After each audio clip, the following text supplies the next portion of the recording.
Hey guys, hey everyone, it's Andrew. Welcome back to another stream. Just a big heads up, this stream is obviously going to have spoilers for Ahsoka episode 4, especially considering the episode we just had.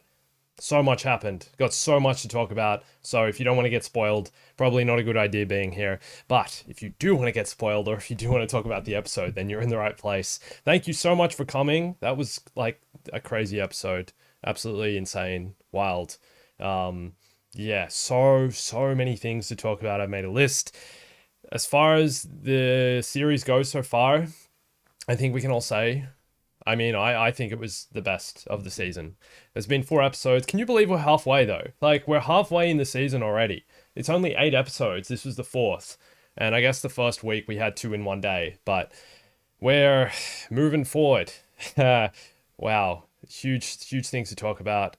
If you're not already, before we start as well, I just want to tell you guys I'm posting a lot more on Instagram. So if you have Instagram, you're not following me, come follow me over there.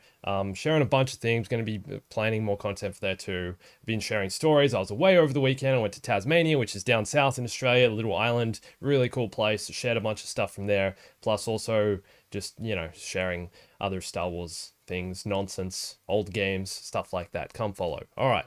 Ahsoka, man, oh man. It's so good to see you guys here. Yeah, I might just go through and read some of your comments first. Everyone's talking about, obviously, the big reveal. Last chance with spoilers, guys. I'm not going to say anything about spoilers just yet. I'll give it like another 10 seconds, and then we're going full in, man. The Morocco thing. We're going to talk about, yeah, today, so many things to talk about, okay? We're going to talk about what happened at the end. We're going to talk about what happened with Ahsoka at the end as well. We're going to talk about Sabine. So many things to talk about with Sabine, but also Morocco, the Inquisitor. We have to talk about the Dark Jedi, Balin Skoll and Shin Hati. We have to talk about the whole, their history and their past, where they came from. We have to talk about the hyperspace jump, where they're going. We have to talk about Ezra. There's a whole list of things. We have to talk about the fights, the duels, the choreography, so much. All right, let's talk about Anakin. Oh, he's at the end. Okay, Anakin's here. Can you believe they put Anakin in, guys? I mean, we all knew it was coming. I'm not sure. I expected it to be in the way that it happened, though. The thing is, like, I'm kind of the part of me was like, oh, okay, so Ahsoka's dead, right? She fell off the cliff. She's not dead. Like, obviously, she's gonna come back in some way, and she somehow found her way into that world between worlds, right? But I don't know, man. I like that. I like that they're kind of leaving that up to us to decide for now. Like the cliffhanger at the end is good. We had a major character reveal. Obviously, she's seeing Anakin. She's in world between worlds kind of thing. Is she just in her head? Is she experiencing the Force in some way? Is this how people make the transition to being a Force ghost? Do they first go to this world between worlds location? Anakin, though, I think, yeah, we need to talk about just like Anakin and his appearance. Not only like it's so cool hearing his voice, and what I thought was interesting as well is that they're kind of almost going for something, even though he's being played by Hayden Christensen, they're almost kind of going for something that's a bit closer to what he was in the Clone Wars. Like, even the way Hayden's voicing Anakin, it sounds kind of, even the way he said, "Hey Snips," do you know what I mean? It sounds a lot like, I believe it's Matt Lanter who played Anakin, right? So that was interesting, but also the appearance wise, CGI on his face, right, to make him look younger. It's deep faking. I wasn't that convinced. But I think that's part of the idea of it. They're kind of going for something between what he looked like in the Clone Wars and also, I guess you can cut them some leeway, seeing as though they're in this mystical, strange world where we don't really know what's going on in the world between worlds or in whatever this Force pathway they're in, Force mystical land they're in. So that was really interesting seeing his face. I'm like, whoa, that looks a bit off. He looks like very kind of just pale and washed, and like the face would just, it looked digital. His face looked digital. And I think that's kind of the idea. I love the hair. The hair was great. The hair is like somewhere between what you would imagine. Well, it's somewhere between Revenge of the Sith Anakin hair and Clone Wars Anakin hair from, after he grows it long, I guess. So that was cool. I'm really interested to see how they connect, though. How Anakin actually ends up connecting with Ahsoka, or how Ahsoka connects with Anakin and how they talk. I thought it was really interesting that he literally said, I didn't expect to see you so soon. What does that mean? Like, there's so much you can unpack in that one line. Does that mean that, I don't know, he's, mm, he's waiting for her to come there, but like, she's clearly dead. She's in like some limbo land. It's kind of like there's a moment in, I think it's like, what do you call it? Harry Potter. It's like the last Harry Potter movie where like Harry dies, right? And he goes and sees Dumbledore in this vision in the, it's like a mystical white train station. And I'm wondering if like it's a similar kind of concept. Like she's not actually dead. She's kind of just in this limbo where she's like, basically seeing Anakin through the Force and is gonna potentially make her return. Especially now that everything's kind of thrown out of balance. The hero has to fall. This is the hero's journey, hero arc, character has fallen, which is also the case for Sabine. Sabine failed. She gave the map to Baylan Skoll because she has the weakness that she wants to know about Ezra and wants to save Ezra, wants Ezra to survive. I'm going to read some of your comments just because I'm seeing so many of you talk about Anakin, and then I'll get back to everything I have to say. Yeah, you see a Force ghost? Not sure. Like, I don't think he is. We know he has the ability to be a Force ghost, but I also appreciate that, George Lucas did the classic retcon in Return of the Jedi, when Anakin appears as a Force ghost in the original theatrical release and in releases that followed, everything up until the Blu-ray release, I think, Anakin appears as the old actor. It's like his old self. I can't remember who played Anakin when the mask is taken off in Return of the Jedi, but in the DVD release or the Blu-ray release, they replaced him with Hayden Christensen, so we know Hayden Christensen is like a Force ghost, right? That version of Anakin appears as a Force ghost. The other theory is that Force ghosts can appear to different people in different ways. They can present themselves have a different appearance, basically, depending on how they want to look at the certain time. I think that's a theory. I think that's out there as a possible thing. So this is the version of Anakin that Anakin is deciding to present to Ahsoka. It's his like Clone Wars Revenge of the Sith themed Anakin with the outfit and stuff. I can't remember what he was wearing. He was wearing his like same Jedi robes. He had the long hair going. Yeah. Yeah. All right. I'm gonna read some more. See. Yeah, Snips, the whole Snips thing, Force Ghost, yeah, the CGI deepfake. Yeah, here's the other thing. Yeah, Anakin, like, they've really so Damien Hawk Gaming, yeah, I agree, he was, like, less wrinkly. They've really, like, smoothed over his face, which is strange. Like, it's in, like I'm saying, it's in that Clone Wars themed style of his appearance, which I'm not sure is a bad thing. We only saw how many seconds? We saw like 2 seconds of Anakin, if we're being real. So there's kind of a lot more of him we need to, we're going to see a lot more of him clearly in the next episode, hopefully anyway. So we'll probably get a much better impression of what he actually looks like in the CGI and the deepfaking and everything, and how they've made Hayden Christensen look a lot younger. Yeah, I don't know. Yeah, some people hating on it. Anakin sucked. Yeah, I don't know. I don't think we can pass it off yet, because they're in this weird, like, they're in the world between worlds. They're in a weird mystical Force land. So Anakin can look however he wants. I don't think he has to look like super accurate. I think he's supposed to look a bit weird, because he's a Force ghost. He's a, it's like how he would look if he was older and didn't have the burns and scars, right? Here's the thing. I really hope they actually address how Ahsoka dealt with Anakin's death. Like, she knew that Anakin was Darth Vader. That's what we learn in Star Wars Rebels. We go through her whole, like, realization of that, and kind of, we see how her character has to come to terms with that.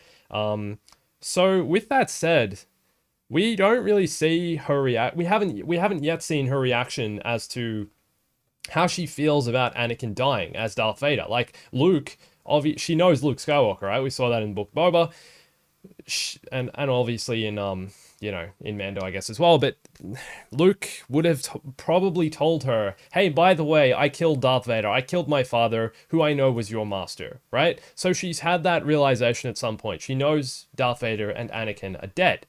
We haven't seen her reaction and her response to that, and I'm really hoping this show actually kind of goes into that and fulfills that. or just, you know, kind of talks about it a bit, because it needs to be addressed. It's something we need to see more of what's internal to Ahsoka. And that was an interesting thing, I think, about her conversation with Baylan Skoll as well. He was like, you know, saying Anakin spoke very highly of you if you lived to see what he became. And she, like, kind of, and oh yeah, and the other thing he put to her was like, why did you abandon your master? Which is that whole thing coming back from Star Wars Rebels, which I love.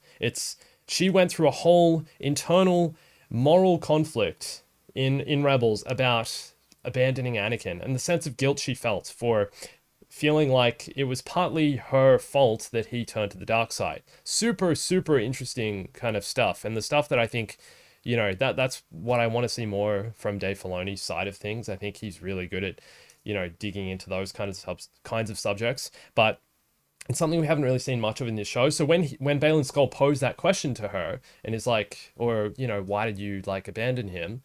She immediately just puts up defense, you know, she backs off completely, and she's got a barrier up, like an emotional mental barrier, and she's like, I'm not here to talk about my past. Like, she doesn't want to address it. She doesn't want to talk about it. She doesn't want to acknowledge it. So clearly she has some deep buried emotional trauma, and I think that part of her is something that needs to be explored a lot more and is really interesting. I think, of like, as far as this show goes, I want to see more of her reaction to what happened with Anakin, how he turned to the dark side, and then, but also how he died and, you know, was redeemed, I guess, and turned back to the light. I want her reaction to that. We don't have that yet. That's going to be so interesting if they actually go down that way. All right. Reading some more of your comments. Yeah, well, the weird force thing Sabine did against Shin. All right, we'll get to that. Yeah, was that like the force push thing? She like did a force push, but it didn't really work. Is that what you're talking about? I think that's what you're talking about, right? Sabine, yeah. But the thing after she did that, Shin Hati said you don't have the force, like you have no power. So I don't know if she can wield the power, or sorry, I don't know if she can wield the force or not. Like, maybe she's just completely doesn't have that. I'm not sure. Yeah. We'll come back to, I want to finish talking about the whole Anakin thing and the whole Ahsoka thing, and then we'll come to the rest of, like, Shin. We're going to talk about Ezra. We're going to talk about even a bit of Hera. You know, all the other characters. I want to talk about the Inquisitors. Or the Inquisitor. What the heck happened with the Inquisitor? Let's finish the Anakin thing, okay? And then we'll talk about the Inquisitor, because that was funny. All right, reading. Yep. The face smoothing over is just a product of de-aging. Okay. So you think he just looks younger? Yeah, I agree, but there needs to be like a level of grittiness to it to make him look realistic. I'm not saying I don't like it. I need to see more of it. It did look fake though. That's the point. It kind of looked like Tarkin, right? Remember when they did Tarkin in Rogue One? That was the first kind of deepfake CGI, massive deal. And then they did Leia as well. It looks like Leia's face. It's like we've gone backwards to that level of deepfaking and CGI. That's the thing. There's people on YouTube you can see, like Corridor Digital, are doing better CGI than what we're seeing in these shows, potentially. Even with, you know, Luke, everyone talked about Luke at the end of Mando Season 2, how, you know, how much better they could have made it look, which is part of why they cloaked him throughout the entire time he was taking out all the dark troopers. They had the cloak over him. You couldn't see his face because they wanted to obscure it, because obviously it's a lot harder to do full deepfaking and CGI for a whole scene like that. But I don't know. I'm skeptical for sure, but I think, I don't know, I think there's more that can be done. The thing about Ahsoka as well, if she actually died,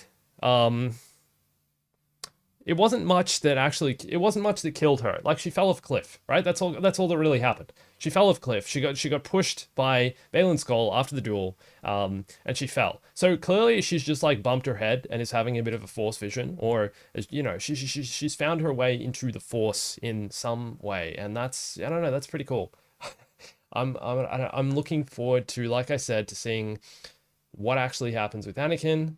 But yeah, all right. I think it's time to talk about Marok, the Inquisitor, who was a complete red herring, clearly.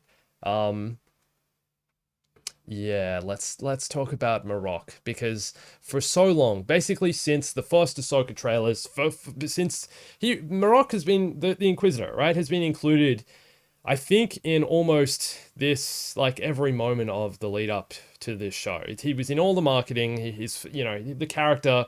People were asking who is the Inquisitor. There were even articles written by I don't remember, Empire magazine, I think, which do like official interviews with the writers, with the showrunners, and they even created an article saying who is the mysterious Inquisitor in Ahsoka, right? And then what? Ahsoka just defeats him, and he like falls to his knees. His lightsaber turns off. He falls to his knees, and then some weird green dust or smoke billows out from the cut across his chest. So, what was that? Because I don't know. Because I have no idea. I was like, okay, so that either means he's a certain. The first thought I had was, yeah, he's some manifestation or creation of the Force of the Night Sister magic, right? Because we know Morgan Elsbeth's Night Sister. She's to activate the map, she was wielding magic spelled with a K, which is the Night Sister magic, the Night Sisters from Dathomir, same as Marin from Jedi Fallen Order, Jedi Survivor.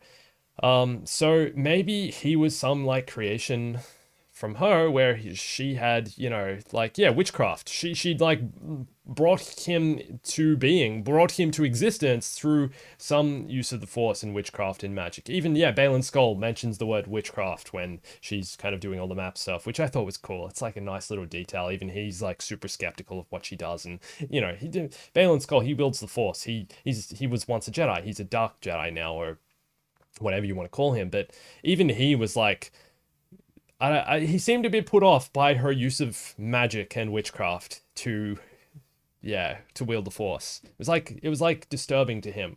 So I think it's potentially likely that Marok has something to do with that. That, this dude was like no one. He was like a Force creation, which is kind of weird. It's just like a suit of armor, basically. But the thing is as well, like, it's odd to think that he would have so much I'm not going to say personality, but he had so much like free will of his own will. Like, he was flying the Starfighter, the ship in the last episode, right? Can a Force creation do that? Can a Force manifestation in a suit do that? Like, can green magic do that? I don't know. That's a new thing. It's a new Star Wars concept, perhaps. Perhaps they're going to explain it later in a future episode, who he actually was, or maybe it had something to do with Anakin even. I'm not sure. I think we haven't... I don't think we've seen the last of, like... I think he's dead, right? He's been defeated, but I think it's likely we could potentially... I don't know. We could potentially, like, get an explanation of who he is and where he came from and why he was like that. Yeah. I don't know. What do you think? Yeah. What do you... I don't know. Who do you think he is? I'm curious. Yeah, it's like he was like some kind of zombie or something like that. Yeah, yeah, he reminded me of those Night Sister zombie things, the ones you face in Jedi Fallen Order when you're running from Dathomir and they all chase after you. Like the way they kind of, he had something to do with that. I don't know. It's really cool. But the thing is as well. Okay, like let's say that's the case. Where did he get his lightsaber? And where did he get the suit of armor? Perhaps he was a fallen Inquisitor who was for some reason brought back to life, and here he is, like.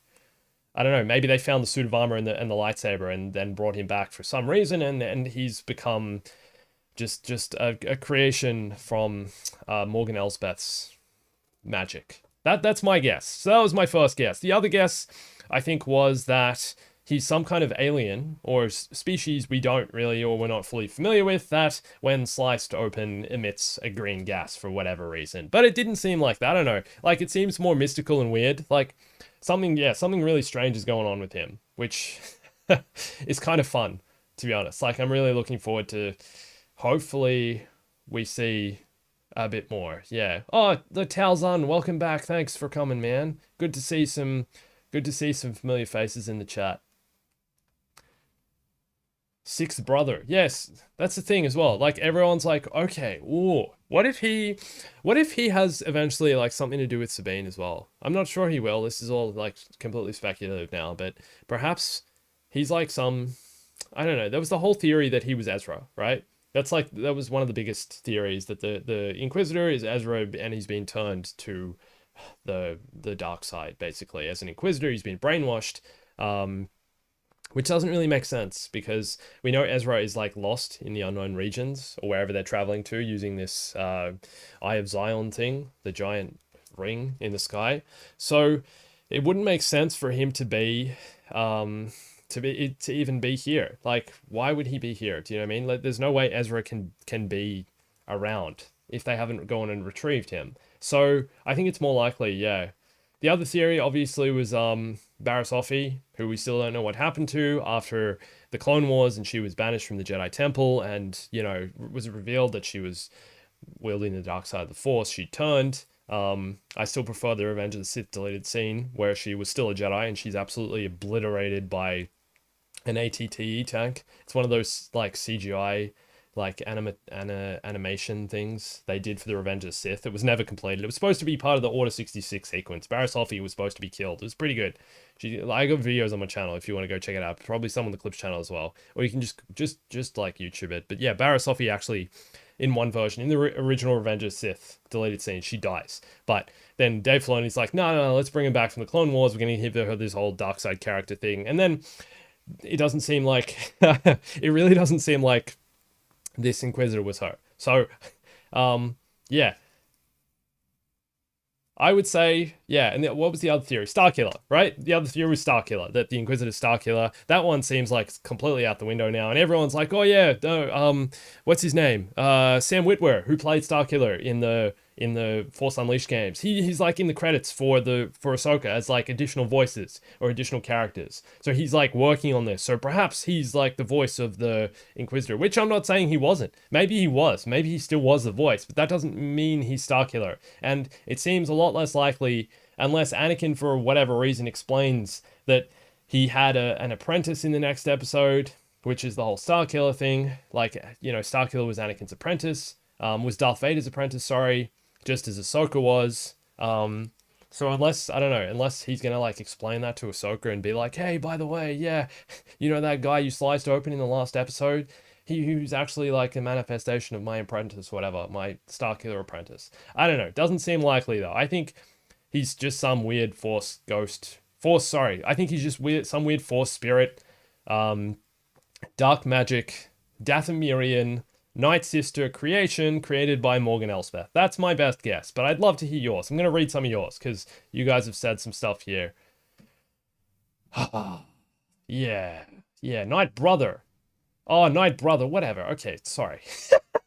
Night Sister, Night Brother. Apologies, my bad. You're right. Big difference. Night Brother. All right, my bad. Yeah, I agree. Night Brother. So you guys think he's coming back? You think he isn't dead? How is he not dead though? Darth Nihilus. Yeah, that's funny. Yeah. We'll bring back Darth Nihilus. Old guy from Jedi Fallen Order. You think it's going to be Taron Malicos just for some random reason? Maybe. Or maybe not. Yeah. Oh yeah, Jason said that I got a bad feeling about this. Yeah, he did. That's cool. They're bringing it back. Every Star Wars project, I think there's only like 1 or 2 movies that don't have it. One movie maybe. It might be it's either The Rise of Skywalker or Last Jedi. They don't say I got a bad feeling about this. But yeah, they've said it in this show. So that ticks another box. Yeah, Ezra theory is dumb and makes no sense. Kind of agree. Still, yeah. I think, yeah, perhaps we will see more of who this Night Brother is. If that's who he is, man. We don't know. He could be anyone. You still think it's Barriss? Also, yeah, they did the Darth Maul thing with him. Totally. Like, as they were starting their duel, he does that stance where he holds his lightsaber out like this, and it goes on both sides. Like, exactly the same thing. The only difference was he turned both sides on at the same time, as opposed to one after the other as Darth Maul does, which was the classic Phantom Menace, like, reveal shot used in all the trailers. Oh, wow, they created a Sith with a double-bladed lightsaber. It was like the massive thing for the Phantom Menace. It was so cool. I remember watching that as a kid, man. That was like the coolest thing. Darth Maul turning on to like both sides of his lightsaber. So yeah. I'm glad they're still kind of like referencing that in some ways, but I was a bit like, all right, bro, relax. Come on, you're not Darth Maul, man. Don't try and pretend to be Darth Maul, okay? Darth Maul would smoke you in a second, okay? Also, the Inquisitors, man, every time they start spinning their sabers, every time they start the helicopter thing, I swear they always lose. I swear they always lose. They always get owned. Like, it's such a bad idea. Like, as Ahsoka was just like, yeah, no worries. I'm just gonna, like, stab you now. And it was all over. I love that. That was, yeah. I found that quite amusing, to be honest. I did enjoy also, like, I want to talk a bit about, while we're talking about lightsabers and lightsaber duels, I want to talk a bit about the duels in this episode, because there were elements that I really liked, and then there was some stuff that I really didn't like. The stuff I don't like is when it's so obvious that they kind of, that it's so obvious that the actors don't actually know how to fight. So when they were making the prequels and other Star Wars projects, other Star Wars films, even, you know, they even did it for the sequels. It's very clear that the actors have actually trained for months and months, especially the prequels, to perfect these lightsaber duels. Now, obviously, when creating a TV show like this, the actors don't have the time. It's a faster turnaround. They have shorter production times, and even though the actors do like prepare months ahead, they don't have the time to fully choreograph these giant lightsaber duels and make them look stunning. That said, I think it would be so cool if they tried to put more effort into that, because some parts of these duels that we just got today were really good and others a bit Anytime the camera gets really close is when the actors don't really know what they're doing. Like, they do, and they're told to kind of do this and this, but it's not like prequel level, you know, Anakin versus Obi-Wan, where the whole thing is basically on a wide shot and you can see their whole bodies and the whole lightsaber the whole time, and you can see them actually swinging. That is like peak, and that's the goal. And that, you know, and that's the part of the reason, like, so many older kung fu movies, like Jackie Chan movies, or even, you know, the old Kurosawa films that is inspiring, the old Kurosawa films from the 50s and 60s that inspired George Lucas's filmmaking, that also inspired what Dave Filoni's doing in this series. It's, yeah, I don't know, like, that stuff is where it needs to go, and where good lightsaber duels are, and where good swordsmanship is. When, yeah, I don't know, it's disappointing when they get too close to the camera, isn't it? I find like you're just missing out on so much of the action. You can't actually see what anyone's doing, and it just looks like a mess. Like, it's not interesting. The hits don't feel like they're hitting. The swings don't feel like they have any impact. There were a few nicer shots, especially one where Sabine and Shin Hati were fighting through the forest. There was a shot that went for, I reckon it was maybe like 4 seconds, maybe 4 or 5 seconds, where it stayed wide and it tracked them as you could see their whole bodies and their whole lightsabers kind of going on along in a line. That was like one of the best parts of that duel. The rest of it is, yeah, clunky, too close, and I know it's a limitation of kind of the time they have and the resources they have to make these shows, but at the same time, it's just like, if you're going to do lightsaber duels, do them well, and it's disappointing. That said, I actually did really enjoy Ahsoka's duel with Baylan Skoll, because they kind of approached it in a different way, especially with the contrasting styles of Ahsoka and Baylan Skoll. The contrasting saber forms, or like lightsaber techniques, each of them have. So Baylan Skoll, I loved how much personality his saber combat had. He really seems like an old school kind of knight style guy. He was, the whole time he's holding the saber like this, close to his body. You can kind of see his biceps. You can see he's got the armor plating across his chest and on his arms. He looked really kind of, you know, strong and balanced. And even, and it played into his character as well. He's like a man of honor. Do you know what I mean? He told Shin Hati to stop choking Sabine because he said he'd spare her life and said she'd be okay. It's moments like that where that whole duel, and then Ahsoka's like the complete, you know, in some ways she's an opposite. You know, she's using the reverse grip for parts of the duel. She's kind of relies a lot more on kind of spinning moves and I don't know, surprise attacks and other kind of moments that really, yeah, are completely different. I don't really know much about lightsaber forms in particular, but you can obviously see the major differences, and they really shot that well, even with the kind of stiller moments. I didn't mind that they didn't even fight that much, to be honest. Most of that duel was them just like walking in a circle slowly, kind of like looking each other up and down. And those standoff moments are, I think, yeah, it's like that's almost like the Darth Maul versus Obi-Wan thing in Rebels when they had their final duel, when there were only like 3 swings basically, and Obi-Wan gets the better of Darth Maul and finally ends his life. R.I.P. Press F, please, to pay respects to Darth Maul. There, yeah, like moments like that, and the way it's shot wide, and when, yeah, there's so much personality in the duel. Like, I really appreciated Ahsoka's duel with Balin for those particular reasons. The way it was shot, wide, the way it was slower, the way when they were attacking each other, you still kind of did feel the hits. And even there was like one moment where Ahsoka had her legs. She was kicking the wall behind her, trying to hold herself up. And I don't know, pushing, away from just trying to like hold him off. Yeah, I don't know. I liked that. Less, it needs less of the close-up stuff. So enjoyed the duels. Some of them. Some could be better. That's the main point there. Welcome, new member Sneelio. Thank you for joining, man. I appreciate it. Thank you. Good to see you, man. If you guys have any more questions, otherwise I'm gonna keep rambling about many things. Yeah, the other thing as well, it's like with lightsaber duels, here's the other thing. We know Star Wars has had so many good lightsaber duels. For example, even in a more recent form, an animated form, the Clone Wars Season 7 had the awesome duel between Ahsoka and Darth Maul, right? Where Ray Park actually returned as Darth Maul to film the motion capture, right? That's easily the best duel in all the Clone Wars because it was filmed live, because it was fully choreographed, and they actually went to the effort of doing a good job, right? Why can't we get more of that? Like, why not bring someone like Ray Park on as a consultant, or as someone who can, like engage in, I don't know, help them out. The other thing as well, what about bringing back, what's his name? Oh man, who's the prequel guy, man? Oh, I don't remember his name. I talk about him all the time. Prequel lightsaber choreographer. Choreographer. What's his name? Oh man, I'm really annoyed. I can't remember his name. Why can't I Phil? Can someone tell me his name, please? It's just like lost to me. I literally talk about this guy all the time. The bald guy. I love his stuff. Nick Gillard. Thank you so much, guys. Nick Gillard. I feel so embarrassed. Like, I literally talk about him all the time.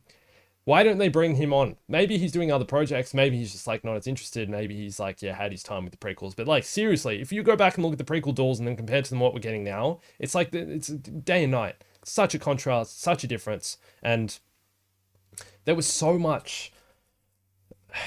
The other thing as well, like the whole idea of the prequel lightsaber duels, they tell a story, right? That was the idea in the choreography. They want them to tell a story. They want the duel itself to tell a story. And that was something the prequels did so well, right? So, for example, the classic Obi-Wan versus Anakin duel, right? On Mustafar, it's a duel. Anakin's full of hatred. He's full of like I don't know, like even like his, he's blinded by his emotions, which is why he's the more aggressive one in the duel. He's constantly pushing Obi-Wan back. Obi-Wan doesn't obviously want to fight his friends. So in some ways, a lot of his swings and his moves are of self-defense. But then there are also moments where you see Obi-Wan going for an attack, which is like him almost like becoming frustrated with his student, becoming frustrated with where Anakin is gone. There's so much like emotion in those duels. And like I said, I enjoyed parts of the duels in this Ahsoka episode. They're not the worst we've got in Star Wars, but they're still far from the best. They're doing it different though. Like I said, like the duel with Ahsoka and Balin's skull, right? There was a lot of kind of personality in it, in the way they were dancing around each other a little bit, and it was slower. They slowed the pacing down. It felt very samurai-like, and like more like a standoff, Mexican standoff as well. Elements of like spaghetti western films as well. So I don't know, a bit to talk about there. Hate the close-ups. Love the wide stuff. Let's get the actors actually doing it. That said, there were some cool moments, like when those were they the droids or were they like just the guards came to the ship and were attacking Hu Yang? How cool was it seeing Hu Yang in action, man? Just like punching the other guy, even using the arms on his back to like try and beat the other guy up. That was so much fun. I love that. I love those moments. The other thing was I was totally expecting him to just like go full General Grievous and just be like, all right, like all lightsabers, forearms, just slice them. Can you imagine how cool it would be to see Hu Yang actually wield a lightsaber, man? Yeah, that was cool. Um, Talzan, thank you, man. Hu Yang fight best because was foreshadowed last time. Yeah, true, true. I guess you're right. Even in the previous episode, they were kind of showing him use the forearms. Is that what you mean? Like using, showing him like actually has fighting knowledge, I guess, and then actually seeing him in action. That duel though, that whole thing was pretty brutal because Ahsoka basically used the Force to like she grabbed one of them and put them in front of the other one while they were shooting. That's like a Cal Kestis move, man. That's like what you can do in Jedi Fallen Order. She like grabs him and puts him in front of the other guy while he's shooting and uses him as a body shield. And there were a couple other moments like using the Force and pushing them apart and stuff. Really cool stuff. I enjoyed. I really enjoyed a lot of that stuff. That duel. The other thing as well. All right, I want to talk about Sabine because in Star Wars Rebels, Sabine is like so competent, man. She like totally knows what she's doing. She's a Mandalorian and she has been like so clearly been trained as Mandalorian. She knows exactly how to fight. She knows how to wield her Mandalorian weapons, the blasters, the jetpack, the whole thing. In this show, they're not really giving her much competence, and that's kind of bothering me a bit. Sabine is like an awesome fighter. She totally knows what she's doing. She knows how to fight. She knows how to like handle herself. And obviously I know it's different. She's facing, kind of much tougher opponents in this, tougher adversaries in the fact that they can wield the Force. They're Dark Jedi. They know what they know how to fight as well. But they're not really giving Sabine much credit for how good a duelist she is. Or sorry, not even a duelist. Sorry, how good a warrior she is. She's Mandalorian, for goodness sakes. Like it was cool seeing her using her wrist thing to shoot a couple times. And also cool seeing her just like wearing the helmet again, even using her arms as like she blocked the lightsaber at one point with her arm. She was blocking blaster bolts with her arm. That stuff is cool. From memory, she wasn't wearing the jetpack, right? So we haven't seen her use the jetpack. I think that's obviously as well like a lot harder to film, and maybe that's just part of why they're not doing it. Yeah, and that even Din Djarin in The Mandalorian uses the jetpack pretty sparingly. Do you know what I mean? They don't really show that too often. So perhaps that's why, I don't know. I don't know. Maybe. She did fight in Rebels, man. There were moments where she's fighting. I don't know. I think I remember moments where she was fighting and dueling and actually in combat in Rebels. Maybe not so much. Like, she was definitely much more of a... I always remember Sabine like she was a decoy. I rewatched a few episodes a few weeks ago and she was always like, hey guys, look at me. Like, hey stormtroopers, I'm over here. And then would like shoot a few of them and then fly off. So perhaps, yes, she's never been in like... combat like right at the forefront, but she knows how to shoot. She knows, yeah. Sometimes, I don't know. I just don't know if it's like fully, yeah. I don't know if it's fully true to her character. And I'm not even talking about her fights against the Dark Jedi. I get it. Like, sure. Okay, that's fair point. You're saying few would like survive those fights. I understand that. Yeah, sure. They are Dark Jedi, they wield the Force, they're using lightsabers. Sure thing. At the same time, even other moments of like Sabine, like her fighting against like those like HK droids or whatever they're called. I guess she does know her way around. Maybe I'm being a bit harsh on Sabine. You're right. All right, fine. I'm being too harsh on Sabine. Sabine knows how to fight. She doesn't really back herself though. That's kind of it. Like she does and she doesn't. And like I think part of it as well, like I'm just getting that like full on Ahsoka energy. Like Ahsoka's saying like, "Can I trust you?" Ahsoka doesn't have full trust of Sabine yet, and that's kind of, I get it, but it's also like clearly she knows what she's doing. Like clearly she's able to fight, able to like handle herself.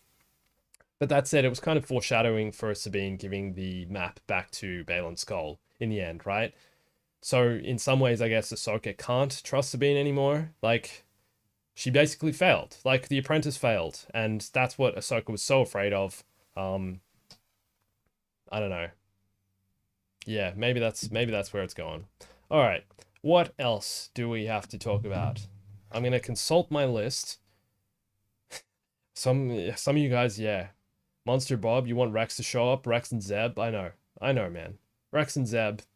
Um, I think it's still like early days, especially if this is going to get like a second series. I think it seems more likely now, especially after the whole Anakin reveal, it seems more likely that they're going to really like lean into that whole, yeah, Anakin's back. And do that for this season, and then maybe introduce Rex, hopefully either at the end of the season or at the start of the next season. I think it's too early. I don't know. I think they can't obviously like overcloud this with characters as well. That's part of the problem. Like there could be there can't be too much happening all at once. And like bringing Anakin back into this is like such a big deal, right? It's major deal. The fact Anakin is back, the fact we basically haven't seen him really in a long time. We haven't seen Anakin Return of the Jedi really at all, have we? Is that kind of interesting? So this is like the first time we're seeing Anakin after Return of the Jedi. I'm pretty sure, right? I could be wrong about that. I'm sure there's like novels and comics and stuff that might have explored that.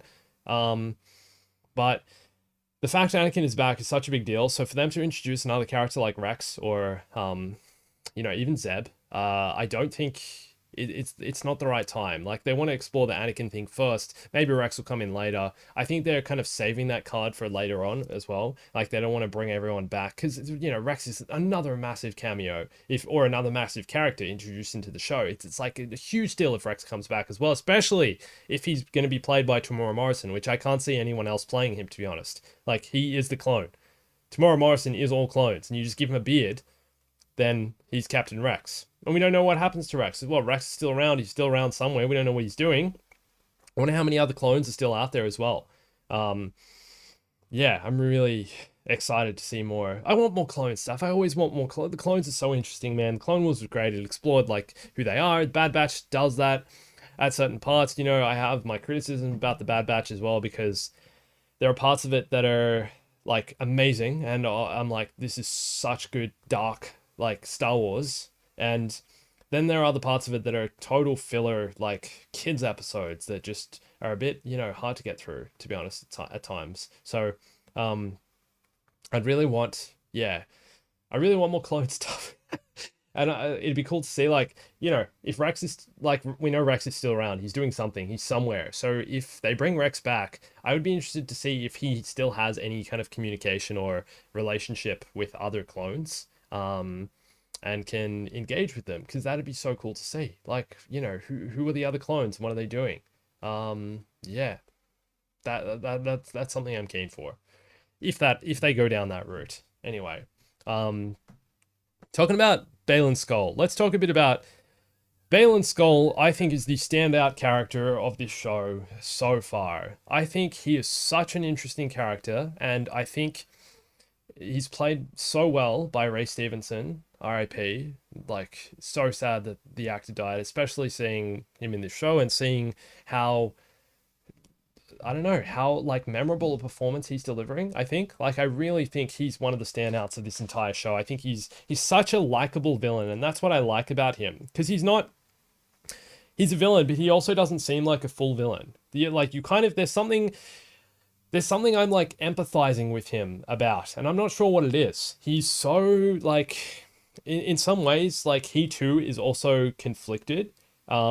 He's kind of presenting, he's presenting the idea that, like, he's doing what he's doing for the greater good. He keeps saying, like, he's not going to start a war, but Thrawn will. So he's like convinced himself in some way that he's doing the right thing by trying to bring Thrawn back. But at the same time, I want to know about his past. I want to know, like, why did he leave the Jedi Order? How did he survive Order 66? Did he leave the Jedi Order before Order 66, or was it afterwards? What turned him to the dark side, I guess. But the thing is as well, we haven't really seen him wield the dark side too much. Like, we know they're dark Jedi, right? That's the idea, and that's why they have the not fully red lightsabers. They're more like an orange red, which I think is also like pretty cool that they went for that angle. They're not full like Sith red. Yeah, but did you also notice the sound? His lightsaber, when he turned his lightsaber on, it sounded so much like Darth Vader's lightsaber. The ignition sound, I remember, I don't know, Darth Vader has like quite a distinct, unique ignition sound, I think, and I think this one sounded a lot like it. I could be wrong about that, but it's clearly he has some dark energy. And the other thing, yeah, the whole Anakin thing, like he knew Anakin. I also thought it was Ahsoka's like response to him about him saying, he's like, yeah, Anakin spoke very highly of you, and she's like, funny, Anakin never mentioned you.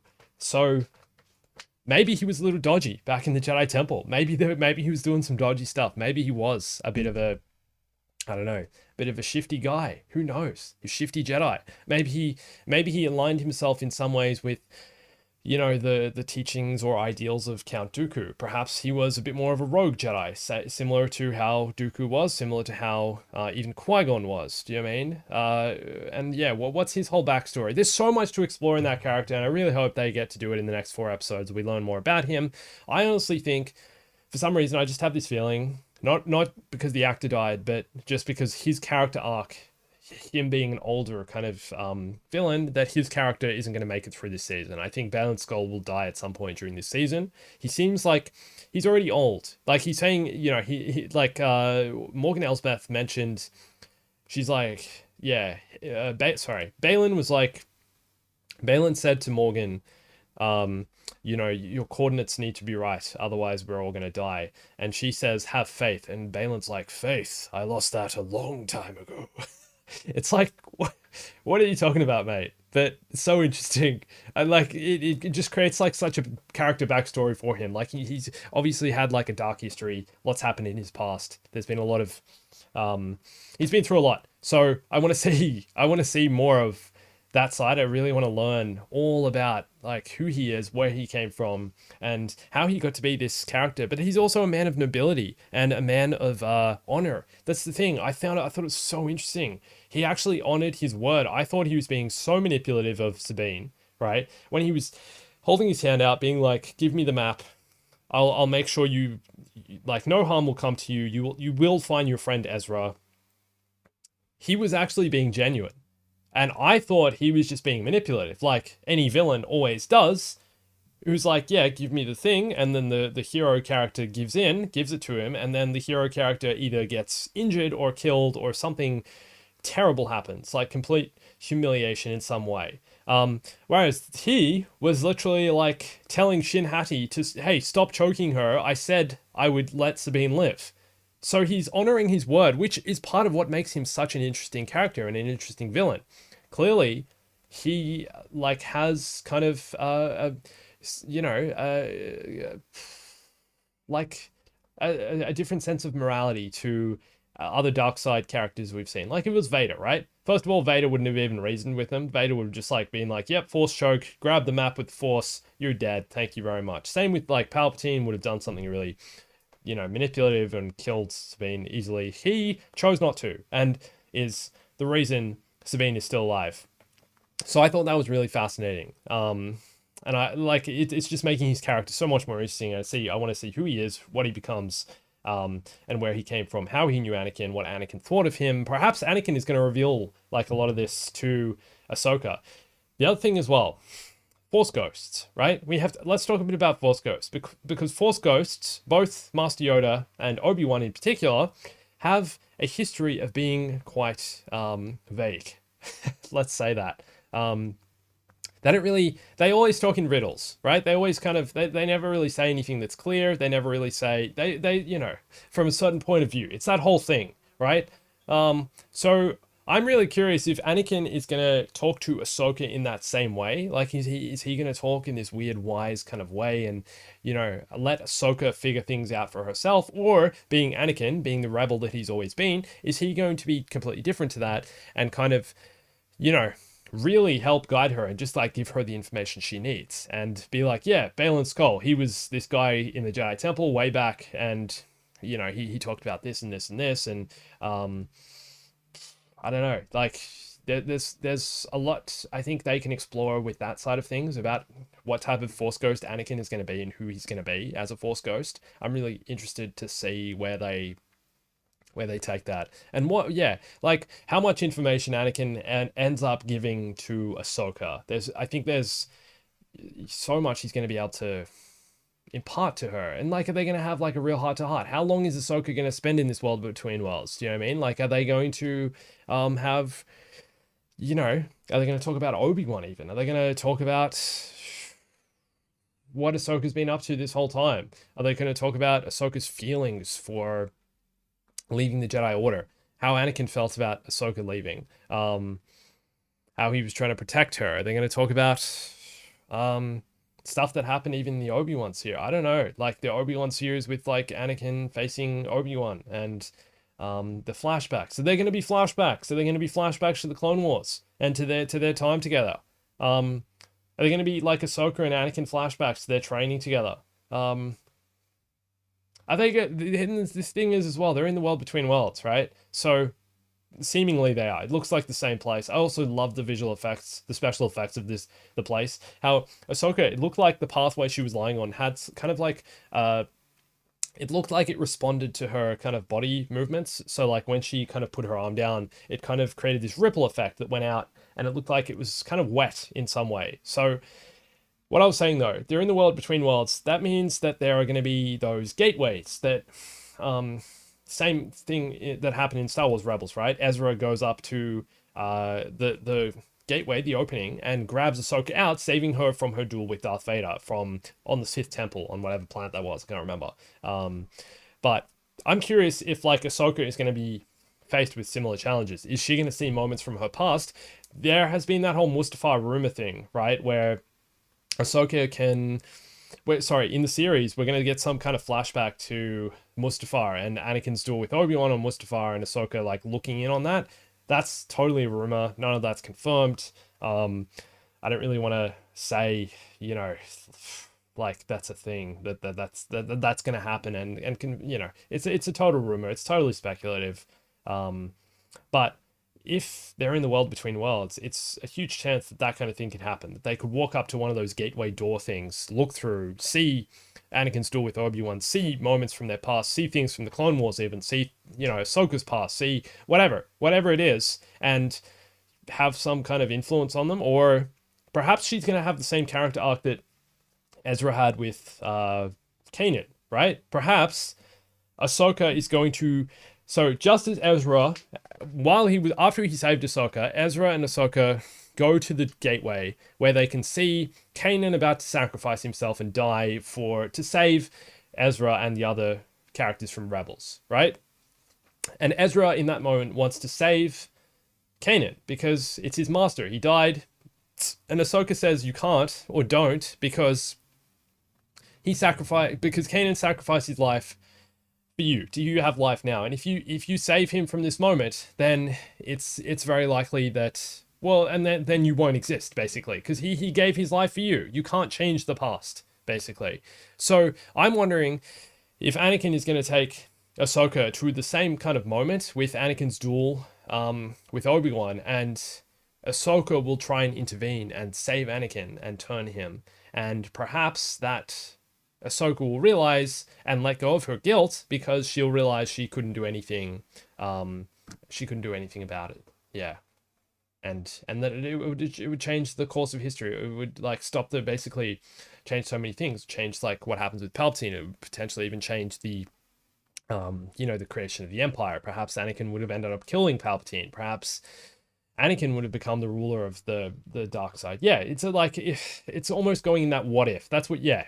Voto, exactly. The what if kind of Star Wars thing. I don't think it's going that way. And I don't think that's what the world between worlds is. The world between worlds isn't supposed to be a multiverse concept. It's more just like, here are the events of the galaxy. Here are the events in your past, in your history, in your life. And you know, you can't influence them. The Ahsoka thing, what happened with Ezra saving Ahsoka, that was supposed to happen. That was like predetermined, destined to happen. I think if you, I don't know if you believe in that stuff, but it's like that was supposed to happen. Whereas Anakin was supposed to fall to the dark side, right? Anakin was supposed to lose his duel to Obi-Wan, and Ahsoka had no say or no way of intervening in that, and no right to either. She wasn't going to be able to. So that's the world between worlds. That's Ahsoka. Other stuff. Let's talk about some other stuff. Been going for nearly an hour. Now I've barely even like talked about the rest of the episode. What do you guys want to talk about? Let me know.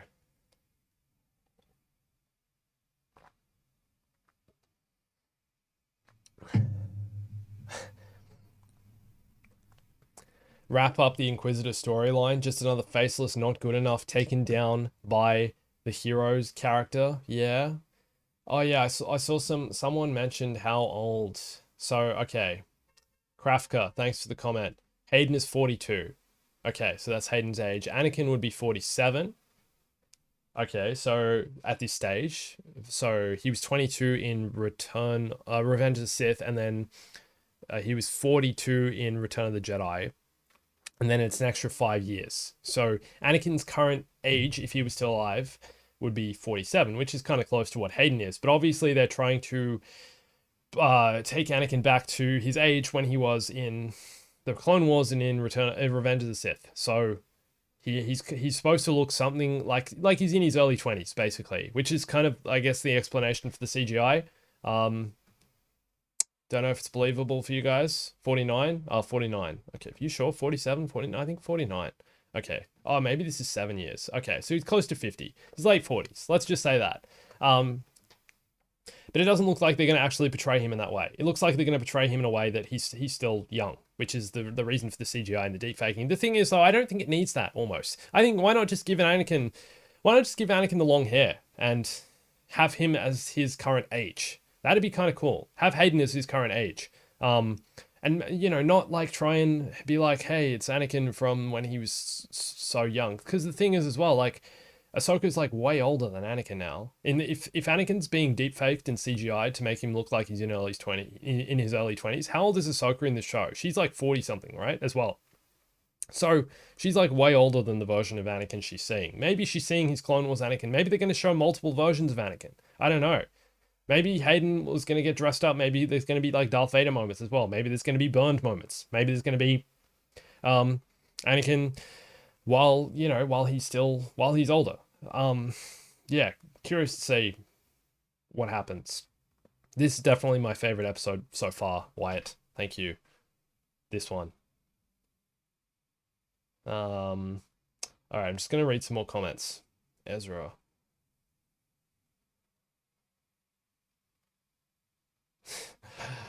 Yeah, okay. Yeah, some people think Anakin looked older during the Clone Wars than in Revenge of the Sith. It's hard to say that as well, especially like the CGI version. Oh, sorry, the animated version, like the Clone Wars animated version. Okay, so Ahsoka is 45 years old now. So yeah, like older, but not a, yeah. Man, she was only a few years younger than Anakin. That's crazy. Oh, what? Whoa, whoa, whoa, whoa, whoa, whoa, whoa. No, no, no, no, no. Are you serious? Marok is the same. Tales of the Jedi. Hang on. No. Are you sure? Okay. Someone is saying, sorry. Where am I reading? So Vader Jr. 316. You're saying that Marok is the same Inquisitor from Tales of the Jedi. Are you sure about that? Let me have a look. Tales. I'm gonna have a look. Death. Tales of the Inquisitor. Does he like have the gas? Why would that make sense though? Like why would they even bother like showing this guy? My computer's like struggling so hard right now. Does he have like the green gas that comes out of him as well? I don't remember that. When he dies, I'm just gonna go look at his death. I'd show it to you guys, but like my computer is struggling so hard right now. Come on, man. Let's go. Play the video. It's like my encoder's going nuts trying to like play video at the same time as like watching as going on stream. Yeah, Ahsoka slices her. Oh, yeah, and like a green gas. Oh, So is it a species? No way. All right, I gotta show you this, guys. Okay, I gotta show you. Hang on. I'm gonna change scene so you guys can come and see. Here we go. Okay, gonna move me out of the way as well so you can actually see it. Actually, you know what? No, we'll just open it up. Give me a sec. Give me a sec. I'm still a total noob. All right, you guys can see that, right? Okay, so he's dead on the ground here. I've already cut to it. Sorry. Okay, here we go. Look, a green gas is gonna come out of him. Ready? She slices. Look, there's a gas. There was a gas, and then he like floats to he like floats to the ground. And there's wait, is that the smoke in the background? I'm not sure. It can't be the same Inquisitor. That would just be like a total. I don't know. This guy, yeah, I guess this guy had a similar voice, but I think this guy's like a different species. He's a different. He's got a different. His hands are different. His body shape looks different. Like he's wearing the cloak. This was years and years ago as well. It wouldn't make sense to bring this random Inquisitor back. Like, this dude was just a random that came to hunt Ahsoka down. I'm pretty sure. Do you guys agree with that? Am I wrong about that? Or, don't know. I don't see them as being the same. There was kind of a gas. Yeah, there was kind of a gas, right? It's not green smoke. Smoke tells it, yeah. No, I think it's still the Night Sister thing. I think we're still going with the Night Sister theory. Yeah, they don't look anything the same. And there's like, what would the reason for that? Like this is like Tales of the Jedi. It feels so far removed from anything that's happening in this Ahsoka show. Even though like it's still Ahsoka, it's still the same character. I don't think it'd make sense to like bring back a random character that most people already as well haven't seen.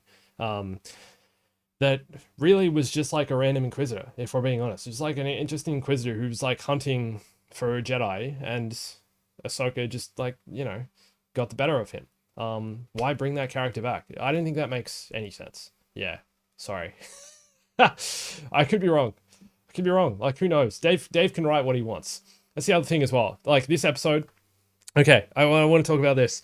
Ahsoka waking up, right? Ahsoka waking up on the in the world between worlds. I loved that moment. I'm like, this is so Dave Filoni, man. I felt like we're going back into that weird, mystical Star Wars Rebels style, like, what is going on? Where are we? It's trippy. It's like the moment in Jedi Fallen Order where Cal has like fallen asleep and he's having that vision. It's like right near the start of the game when he's on the train, right?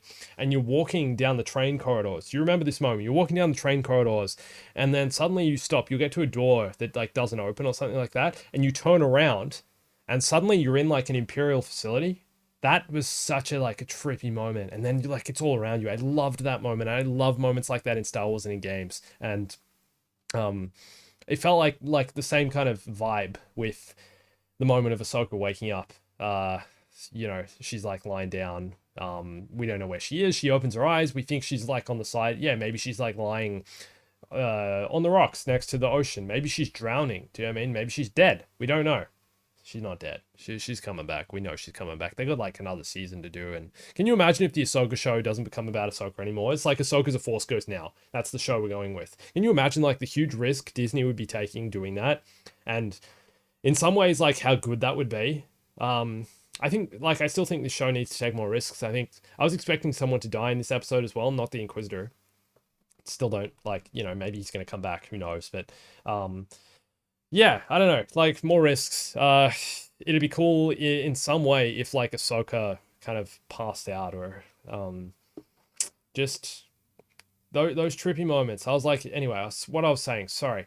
I was saying like it's such a Dave Filoni moment, man. He's just like, where are we? What are we doing? What's this mystical place? Rebels had so many of those moments, like the visions Ahsoka has, like when there's a moment she's in the Jedi Temple and she's, seeing Anakin, the one where Anakin's like behind her over her shoulder. Even just like the moment she realized that Anakin was Darth Vader.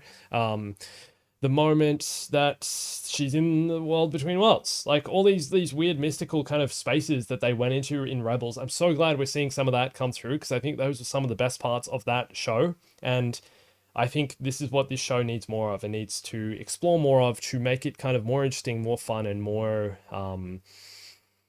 different. It's setting itself apart from other Star Wars series by doing that kind of thing. And that's, I think, Dave Filoni's impact. We're also going to see that there's something mystical and strange about the Purrgil as well, those giant space whales that travel through light speed at hyperspace. I love seeing those in this, and I like that Dave Filoni's explanation of that. I was creating a clip for the Clips channel the other day, and his kind of explanation of the Purgle was that he wanted to create. He had this idea one day when he was making Rebels or the Clone Wars, I think even. He had this idea that like, what if the first thing to travel through light at light speed wasn't technological and wasn't like man-made, but was, an animal, nature. And that's how he came up with the idea of the Purgle. I love that idea. I love that it's kind of connected back to nature and to just, I guess the galaxy, the organic galaxy. So I think, and that I think that's like Dave's kind of big influence on Star Wars. He's taken George's ideas, but then is also kind of trying to evolve the lore of the galaxy into something that is mystical. And the other thing I think Dave seems to have like the best understanding of how the Force works, and George's like idea of the Force, of it being like a presence around us, right? And it being like it's like in every living thing. And even that idea that they touched on in the last episode that kind of took me back a bit, and I was a bit surprised with. They kind of said the Force is in everyone. Everyone can kind of learn to wield the Force. It's just like if you're, some people are obviously more Force sensitive and more naturally gifted, but it's whether you're willing to put in the work and time and, meditate and, really connect with who you are in the world around you. Yeah. Yeah, that's kind of like something it seems Dave really understands. And obviously, yeah, I don't. The other thing as well, like people's understanding of people are like, yeah, sometimes you see people talking, oh, Dave Filoni's a genius, he's gonna save Star Wars, and then other people are skeptical and super critical. But at the same, like, this episode finally gave me a taste of like, okay, now I see where they're going with the show. Now I see the potential of it and see what it could become, and the extension of Rebels it can be, but also it kind of paving its own way, and going into a deeper side of the Force, which I'm glad they're exploring more of. So excited to see what else comes out of that. I'm going to read some of your comments now. Yeah. Yeah. Dave Filoni's George Lucas for the newer Star Wars fans. Yeah. Yeah. He's like adding to the canon. I agree with that. Yeah. He's like, yeah, okay, you're saying he's building on the story.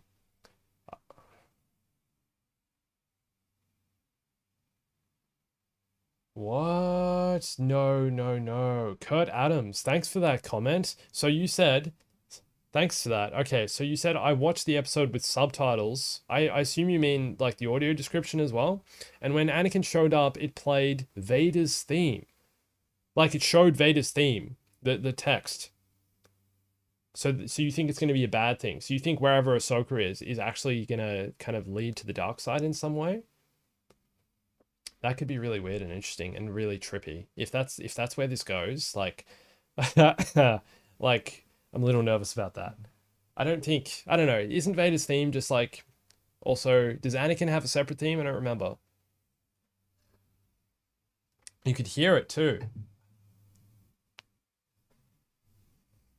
Okay, it said Vader's theme. Okay, so like, what do you guys think that means? Do you guys think like Vader is gonna, I don't know. Do you think what Ahsoka is seeing actually has some dark side to it? Anakin's not wearing his normal lightsaber, you're saying as well. What? The lightsaber's wrong. What lightsaber is it? Is it Vader's lightsaber? So okay, so all right. If you're saying all this, then it's very likely, Ahsoka could be about to have some kind of really weird Force vision. Perhaps she's just about to see something that does kind of tempt her in the ways of the dark side. And is something we kind of saw, like we saw a glimpse of that in this episode. It was the moment that Shin Hati returned before Sabine, and when Ahsoka was fighting Baylan Skoll, and Ahsoka thought Sabine was dead immediately. She was like, oh no, Shin Hati's returned. and she got angry. You saw like rage inside her, and she used the Force to completely push Shinhati to the side. So, and part of that I think is like her, you know, she's obviously the apprentice of Anakin, and Anakin had a lot of dark side in him. So maybe she's like channeling some of that. Maybe she's in the same position as that. Yeah. It's gonna be the sun. I don't know why, but I have a I have a feeling. What sun? What do you mean? What does that mean? What sun are you talking about? You guys are really suspicious of this ending. Okay, because that's the thing. It was like that triumphant moment. It's like, oh, finally they're reunited, right? Ahsoka and Anakin are back together. But at the same time, it could be something really sinister and dark. Perhaps, yeah, Ahsoka is seeing kind of some kind of dark side. Who knows? Who knows, man?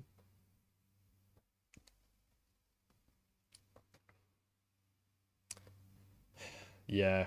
Yeah, we're getting comparisons to the prequels. The theory of the Force is so much better than The Last Jedi's take on Rey being a nobody and anyone can be a bit Jedi. Yeah, I'm not gonna go too deep into that. It's different. It's it's a different side of Star Wars. Different writers as well. So yeah, but I agree. I'm enjoying this side of it a lot more.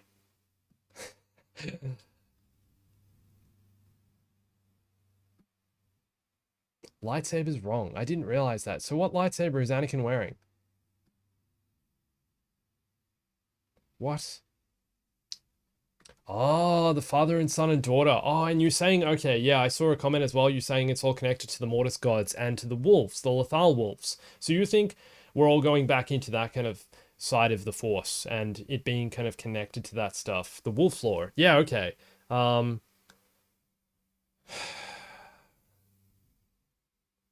Sith gateway to lead Ahsoka to the dark side.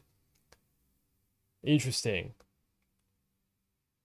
And you're saying the son is dead. I don't remember that whole story arc.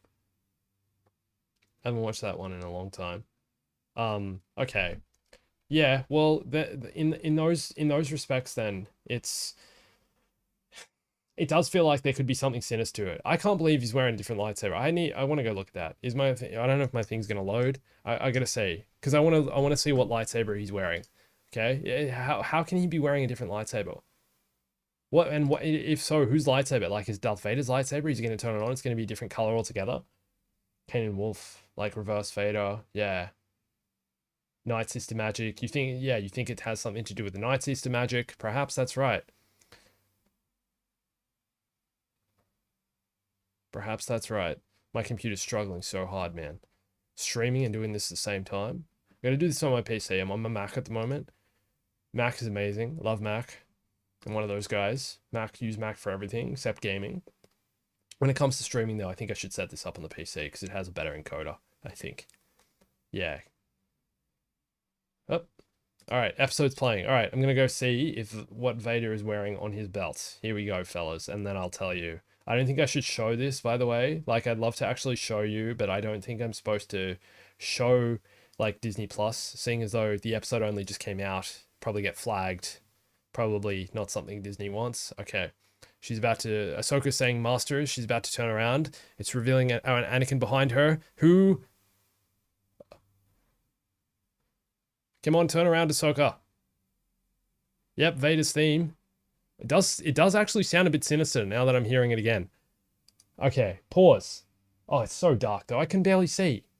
All right. All right. Surely I'll get away with it if I show you this. Okay. Okay, it's a black screen. Can you guys see this? I think you guys can see this, right? What belt is he wearing? What's he wearing? Is that it? I don't think you guys can see it, can you? No, it's black. Oh yeah, it doesn't let me show Disney. Sorry guys. Sorry, no point in that. Okay. I forgot they've like locked it so you can't actually see. All right, so the lightsaber is weird. It's like fully black. It's like basically it's black in the top, black here, and then it's got like a silver thing in the middle.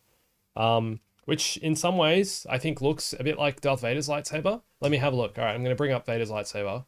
Let's I might go on stream. Hang on, one sec. Bang, do this. Okay. And then we're going to go here, and I'm going to show you what Vader's lightsaber looks like, and we'll see if it's the same. Images. It's not. I mean, it does and it doesn't. No, yeah, this is the opposite. It's got silver. Okay. So Vader's lightsaber, so basically, let's just click this, whatever. Okay. This part is black on the one Anakin's wearing. This part's black, and then this part is silver. Okay? So, I don't know who, yeah, I don't know what. I don't know what, yeah, I don't know what. Why would Anakin have a different lightsaber? Like, and what's he wielding? Anakin's Padawan lightsaber. Interesting. Yeah, you can see black, yeah.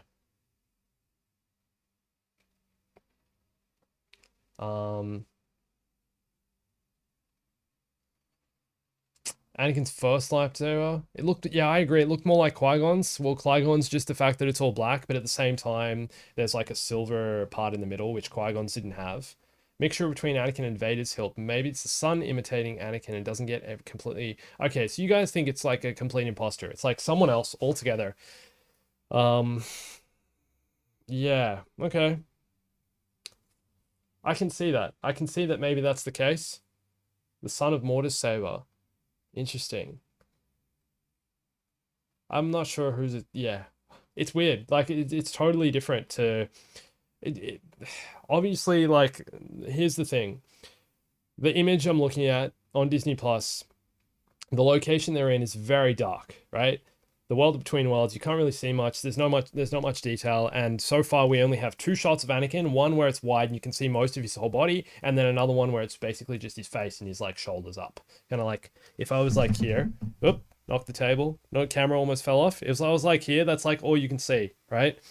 So anyway, it doesn't seem like any lightsaber I've seen before, but at the same time, there's not enough detail. Like I can't get close enough to it to see. So it's weird to see. It's weird to think about who it might be, but at the same time, like if they're like masking themselves, right? If they're cloaking who the true identity of whoever this person is, why not just like actually, I don't know, like why wouldn't they be able to also change the lightsaber? Like you'd think they'd also be able to change the lightsaber of whose it is, right?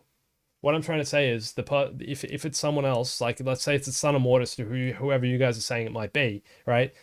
If they're changing the full appearance of that character, wouldn't they also be able to change the appearance of the lightsaber, right?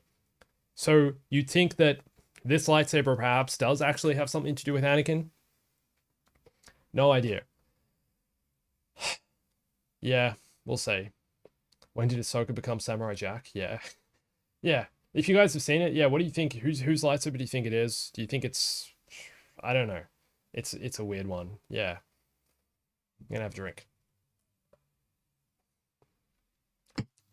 Man, so much to unpack in one episode. Hey, this has been huge. I can't believe we've been gone for an hour 20, and I still, you know, like we've talked so much about Anakin.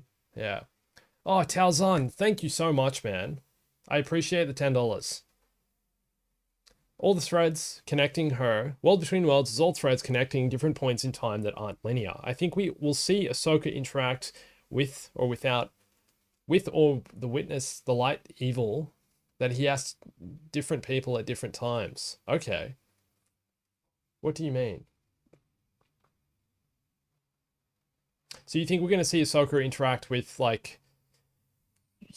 Yeah, like those what if scenarios, basically, right? Like everything we talked about previously. You think we're going to talk about like the what if scenarios? Like, you know, like what if she saved Anakin from the Mustafar duel with Obi-Wan and the outcome of that? Obi-Wan will die. That's the outcome, perhaps. I'm not sure. Yeah. Interesting. Oh, so also what you're saying in that, the world between worlds connecting threads, different points in time that aren't linear. Okay, so there are certain... That's the thing. So certain events are clearly like locked, set in stone and can't be altered. And the character can make a decision about altering those events in the world between worlds. That's kind of the idea of it. For example, Ezra could have saved Kanan, but that would have altered the outcome of the future, right? That would have basically changed the fate of the rest of the rebels, and Ezra's life might have also he might have died. So I think that's the kind of the same concept here. Perhaps Ahsoka is going to see all these different moments from her past and be presented with the option of being able to modify the outcome, but um, in doing so, that will alter the future and alter the fate of other people. Yeah, I don't know. That's interesting. That's really cool. Curious to see what happens with that. Hmm. Oh, here we go. Oh, you think Fulcrum? You think Balin seemed mad at Anakin, like Anakin had killed someone close to him, or like he had some personal vendetta with Anakin, personal beef with Anakin. That's interesting. Yeah, I can kind of see that in his vibe, but at the same time, I don't know. I think he was almost just trying to. He really looked like he didn't want to fight Ahsoka. That's the thing. He was like, he knows Ahsoka. He probably knows he's old. Ahsoka's probably a better duelist. Ahsoka probably wields the Force in certain ways better than he does, and he there was fear in his eyes, and I appreciated that in his performance and in his character. Like he really didn't look. He really looked like he was dreading the duel, whereas Ahsoka was like full of confidence. So yeah, I don't know. Like I said, he's like one of the most interesting things about the show. I really want to see more of who he is, what he does. Yeah, I'm gonna go through my list on my phone.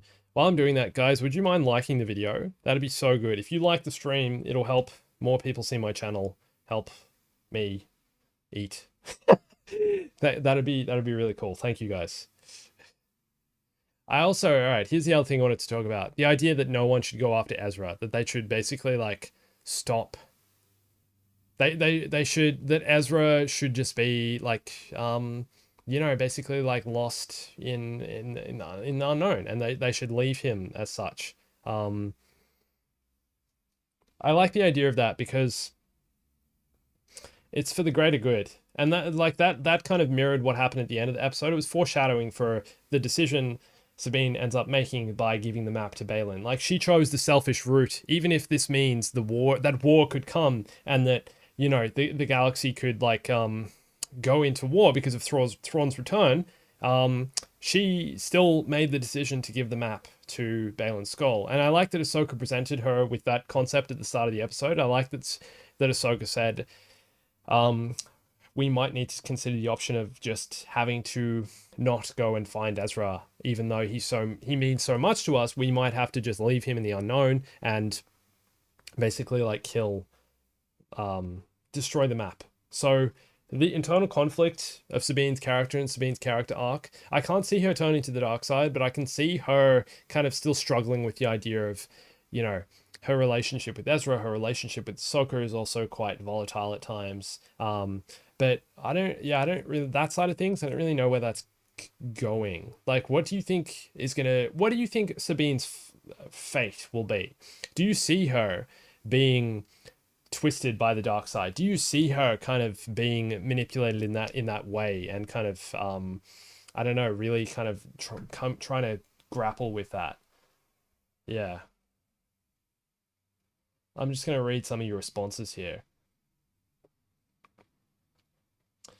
Oh, going back to the Anakin lightsaber thing, you guys are saying Anakin never actually got his lightsaber back. So you think this lightsaber that he has now could just be like a random lightsaber or a new one he's built for himself? That's also possible, I guess. But why would he need a lightsaber if he's a Force ghost? That doesn't make sense. Why does he have a lightsaber at all? That's another question.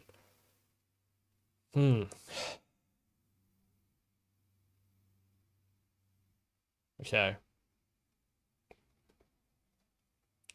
Yeah, she gave the map.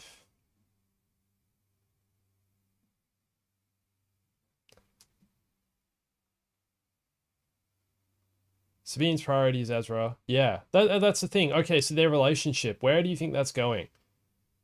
Because at the start of the episode, at the start of, what was it, episode 1, when Sabine is watching the hologram of Ezra, she says that Ezra is like a brother. No, sorry. I think Ezra said it. Ezra's like, you're like a sister to me, Sabine.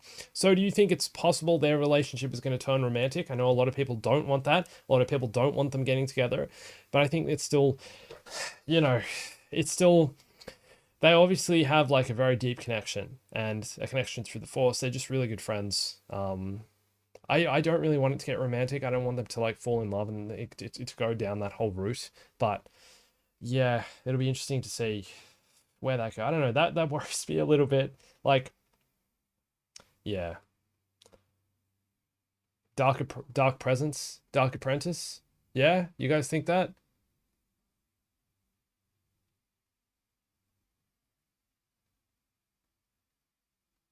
Thrawn. Yep. Okay, we're waiting for Thrawn. Yeah. Okay, so you don't think Rex and other characters coming back? Red isn't good. Lol, the helmet was red. All right, it's interesting seeing you guys also saying that you're positive the sun is what's controlling Ahsoka. Anakin called her Snips, but in the Duel of Ahsoka and Vader calls her Ahsoka. Yeah, okay. So yeah, okay. But wouldn't so you were saying that like Anakin calling Ahsoka Snips is almost it's like either it's actually Anakin and he's calling her Snips because they actually have that like close relationship and that's that's what he calls her, or it's someone who knows that and has like is trying to manipulate Ahsoka by making her trust making her trust that this is what's going to happen. This is like making her trust that it's Anakin when it's not because of that close relationship and the bond they had. Um Anakin before he turned to the dark side. So many Anakin theories, man. Haha. All right, I gotta read more of these comments. See, Sabrine bringing Ezra back to the galaxy, but also Thrawn returning. Yeah, it seems like it's gonna go that way. It seems like, yeah. All right, if so, they're already on their way, right? Sabine and the Dark Jedi and Morgan Elsbeth are on their way. They've jumped to light speed. They're on their way to Thrawn and Ezra, if they're still together. Thrawn, we know in some way is coming back. 100% that Thrawn is coming back. Like we've known that basically from day one, right? They're on the way to get him. He's going to return to power. He's going to start a war. That's what this whole series is going to be about. That's where it's going. That's likely what the Dave Filoni movie is going to be about. I'm assuming the Mandalorian is going to be involved. Boba Fett's going to be involved. Like eventually down the track. I'm assuming that's going to be like the grand event of. Sorry, all the Jar Jar comments making me laugh. I think that's going to be the grand event and the pinnacle of this entire show. Sorry, talking for too long, clearly. So that's likely going to be in the film, right? I think Thrawn's coming back. Ezra coming back isn't guaranteed though, and that's kind of concerning. I think it's very possible that Ezra could end up being killed, or there could be some other consequence. The thing is, Sabine, there's going to have to be some consequence for Sabine giving the map to Baylan Skoll and for allowing that to happen. And that consequence will go beyond just Thrawn returning. I think either someone's going to have to die, or there's going to be some other really terrible thing that happens, whether it's to do with Hera even, or the rebels, or the New Republic. Who knows? But it seems like something bad will happen as a result of that. That is going to be kind of the result of Sabine. Basically like giving Ezra giving Baylan the map.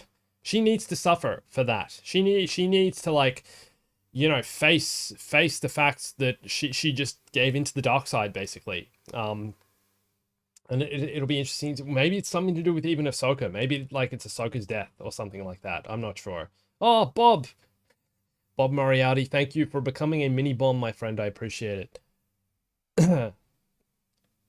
If Ezra dies, I'll be so mad. Ezra could be left behind. Perhaps that's it. Perhaps Ezra will meet like have a different fate altogether. Perhaps he will, stay in the unknown, or stay away somehow, somewhere. That's also a possibility. And that will be like the result of Sabine. Sabine won't get what she wants. Perhaps that's right. I think they'll be reunited for sure. and that they'll see Ezra again. That I don't think it's going to be a sustained revival. I think that something really bad and dark is happening because of Sabine's decision to give the map away. Anakin's gone, only Ahsoka remains. She gave into her attachment. That's it. That's it. She gave into her attachment, which is against the Jedi, but then again, like, Sabine isn't a Jedi, is she? Like, she's learning as a Padawan, but she's a Mandalorian. She's lost her whole family. And she's at a point where, like, she doesn't have many people left in her life, so you can empathize with why she made the decision. She wants Ezra back. It makes sense. Yes, it's a selfish decision, but would you have made a different decision in her position? Like, you can really relate to it, and that's what makes the character, I think, likable and believable. I don't know if she'll be able to let go of Ezra. Perhaps that will meet her fate. Who knows? I don't see Sabine dying, but who knows? She's already been stabbed and survived the stab wound, so yeah. Anakin after Return of the Jedi, you think that's who it is? Yeah. Yeah. Yeah. I don't know. You don't think Hayden would agree to him coming back if it wasn't actually him? I don't know, but he's playing the character again. He's playing Anakin. I don't think I think he wants to be involved in Star Wars still, and I think he enjoys playing Anakin, clearly. So he wants some part in that. Yeah, we'll see. Oh, you guys thought Hera was gonna die in hyperspace? Yeah, the other guys died. Oh, what's his name is back. What's his name? The rebel guy from Mando and stuff. Carson Teva, that's him. He's back. Can you believe it? Random. This dude is just popping up everywhere. He's like, yeah, I'll come help. Of course I will. I'm the only guy that actually cares in the New Republic. Basically, that's like the impression we're getting. Do you think Dave Filoni's gonna show up in this as well? What's his character name? The other X-wing pilot. That'd be sweet. Dave Filoni getting a cameo in the New Republic again. I think he's still alive, right, in the universe. Yeah, he was in. What was the last series we had? He was in Mando season 3, sitting at the table and stuff with the other director and things. So, yeah. Yeah, Ezra's not a traditional Jedi as well. Exactly. How many traditional Jedi are there really? Are there any traditional Jedi? Carson. Yeah, that's it. Carson. Carson has returned. Somehow. Somehow Carson returned. Just as Thrawn. Somehow Thrawn returned. How many more times can we do this? Somehow Anakin returned. Trapper Wolf. There you go. That's him. Thank you. Good stuff. That's Dave Filoni's character. Yeah. Dude, I said this at the start of the stream, but I can't believe there's only like 4 episodes left in this season. Like, it's only, what, 8 episodes total, and there's only 4 left. We're halfway, guys. We're literally halfway. It's been like 3 weeks. It feels like it's gone so quick. So much more still needs to happen. Anyway. The droid fight, I talked about that. Ahsoka's personal feelings, yep. Yeah, Ahsoka's also having to put aside... This is the thing, alright, here's the really interesting thing about Ahsoka. She's having to put aside her personal feelings, right? She mentions that. She refers to that in this episode, which is really kind of interesting because it seems like since everything that went down in Order 66 and Anakin, she's become a lot more jaded and has basically suppressed her feelings. And it's part of also why she didn't want to talk about Anakin with Baylan Skoll. She doesn't want to talk about it. She suppressed them, and that's her defense mechanism. So perhaps seeing Anakin in this world between worlds thing is going to finally be how she processes all this stuff that's happened to her and happened after Order 66 and happened with her losing basically everyone in her life apart from the people she meets for Rebels. That, I think, is going to be really kind of, yeah, like her character arc, I really hope makes a huge development in the next episode with seeing Anakin. I really hope we kind of get more of the playfulness of Ashley Eckstein's Ahsoka, which is something I've talked about in previous weeks on the stream, is that this version of Ahsoka feels completely different in some ways to the Ahsoka played by Ashley Eckstein. I have to talk about this again because it makes a huge difference the way, I don't know, just like the character is different. She's so serious in the show as opposed to Ashley Eckstein versions of Ahsoka in like Rebels and Clone Wars, who seems a lot more playful, smiley. And I know it's at a different point in the timeline. A lot more bad things have happened at this point, but at the same time, it's like such a serious like edge to this version of Ahsoka we're getting, and it's a version that's also like, obviously she's a Jedi, like, well, she's not a Jedi, but she's like a master now. She's the master. She's you know, she has a Padawan in Sabine, but her character seems different. So I hope that this kind of story arc we're gonna get next for Ahsoka is gonna be very just like a bit more in line with her returning to what she was like in the past and being a bit more happy and playful, and not that she isn't in some ways, she's just got like a very serious edge, like I've talked about, and I think a lot of people agree with in this show. It had to be said. What? When Anakin died in The Return of the Jedi, went into the world between worlds by Qui-Gon, but Qui-Gon stayed to pull out Ahsoka, then left to be reunited with him in Return of the Jedi. Did you guys see what Liam Neeson said the other day? He was on like the Conan's podcast. Liam Neeson did an interview and he talked about Star Wars a bit. It was great. I was like, oh my gosh, he's actually sharing stuff, and he said like Star Wars is a cult. It's so funny, man. It's like, come on, man. And he also criticized kind of where they're taking the franchise, and I don't know, like what, you know, that it's just become like show after show, and he thinks they've killed the magic of Star Wars. Liam Neeson, who played Qui-Gon, which is interesting to see, because I mean he returned for Obi-Wan, like he was in Obi-Wan. Wasn't there a thing about Ewan McGregor pushing for Obi-Wan season 2 as well? I don't know if that was something I saw recently, or I don't know if that was a rumor. Thanks for coming, guys. If you're going to go, thank you so much for staying, by the way. Good night. Have a good time, and I appreciate you coming. But yeah, like Liam Neeson talking about Star Wars it was funny, man. Like, especially, I mean, he returned for the cameo and I'd love to see him, if they ever end up doing an Obi-Wan season 2, which in some ways I really hope they do, to kind of, you know, redeem some of the flaws of the first season, if we're being honest. I think Book of Boba deserves that as well. I think Boba Fett's character deserves that. But yeah, Liam Neeson talking about Star Wars. I'm going to make some clips about that probably. So if you haven't seen it, you can either just Google it or wait for the clips on the Clips channel. But yeah, pretty funny. Yeah, he's just like totally honest and open and, you know, a bit savage about it. Yeah. Who would I interview? Palpatine. I'd ask him, you know, why he lost the Senate or something ridiculous. You guys see my posts on Instagram? If you're not following me on Instagram, come follow. I recently had the high ground. I was very, very high. I was on like a mountain. I've been to mountains recently. I was away over the weekend. Come follow me, guys, if you're not already. I'm trying to grow the Instagram a bit more. Spend some more time over there. Gonna be posting some more stuff. Come follow if you're not already. Liam Neeson, man. What a guy. What a guy. Balin, Man of Armor. Oh, yes. Oh, I forgot to talk about that.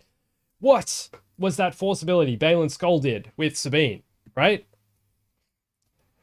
He basically read her mind. I think there was a moment where he like went into his head.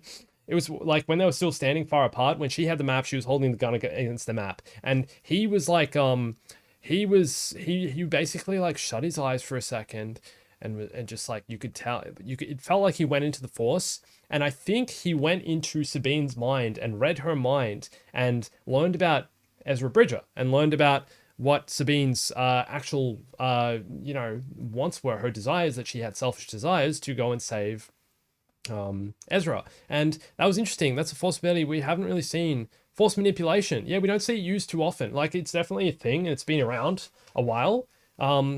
Thanks. Yeah, thanks, man. Force manipulation. Mind trick. Same thing. Wiggle shosh. That's hard to say. But yeah, really cool to see that. And like, he just straight up used that. It took him like half a second and he's like, oh yeah, Ezra Bridger, no worries. Like, I know his name. I know everything about him.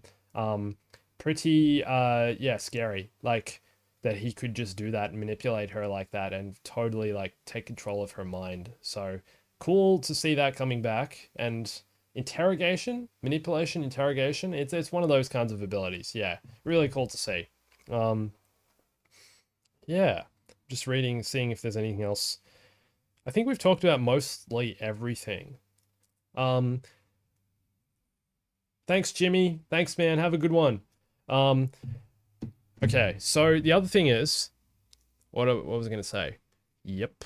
The table. I want to talk, one last thing I want to talk about is the table, right? The table that came out of the floor in the last episode, right? You remember that one shot? I did a clip about it as well, following the Clips channel. Table comes out of the floor. In the same shot, they sit down at the table, right? What I didn't mention is that clearly what I completely missed my mind. I was just like so blown away from the special effects. I'm like, oh, that's so cool. The table comes out of the floor and they can sit on it. Like ILM have done a great job. Yeah, but what about like sanitizing the table? What about cleaning it, man? They've just walked all over it, right? They've just literally walked all over the table. Their footprints would be everywhere.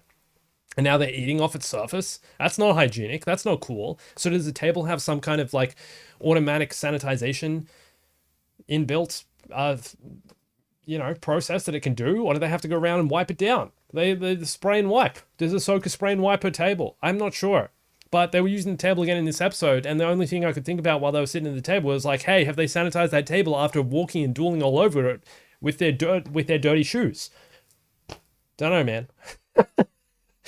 Anyway, that's today's episode. Thank you so much, guys, for coming. Can't believe I've been streaming for an hour 42. It's like the longest I've done since like those old Star Wars Squadron streams from, if anyone's around, from that time, which feels like a lifetime ago. But thank you so much for coming. It was great. I'm going to be here next week again, working on other videos. Got lots of stuff coming. If you haven't seen the latest video, please go and watch it. I really spent a lot of time making it. It was a lot of fun. It's about Star Wars Movie Duels, the mod. It's really brutal, really cool. Some good prequel fun action where you get to kill younglings. So a lot of good stuff in there. Thank you so much for watching, guys. Really appreciate it. And yeah, fun episode. Thanks for joining me on the stream, and I'll see you next week. See you guys. Bye.